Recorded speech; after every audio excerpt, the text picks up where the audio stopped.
người dân một lòng không phân biệt xuôi ngược, cùng đồng tâm tiêu diệt hết quân thù. Đây miền Tây Bắc ta phá đồn giặc ta, hương lúa xanh về ta vui sống trong tự do, rồi nuôi hương về cha già. từ đây đời sống tràn hòa, chiến thắng miền Tây Bắc hân hoan một niềm vui, hoa cách loài giặc tàn ác. Tay đôi tay vui mừng ta xây lại quê mình, miền Tây tươi đẹp anh ban mai.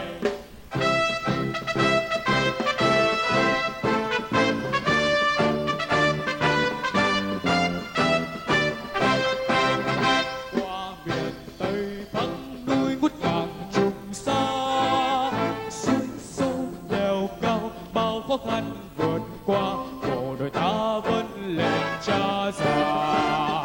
Về đây giải phóng quê nhà, Đất nước miền Tây Bắc đau thương từ bao lâu, dưới ách loài giặc tàn ác.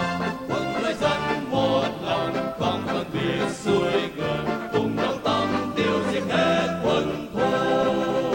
đây miền Tây Bắc ta phá đồn giặc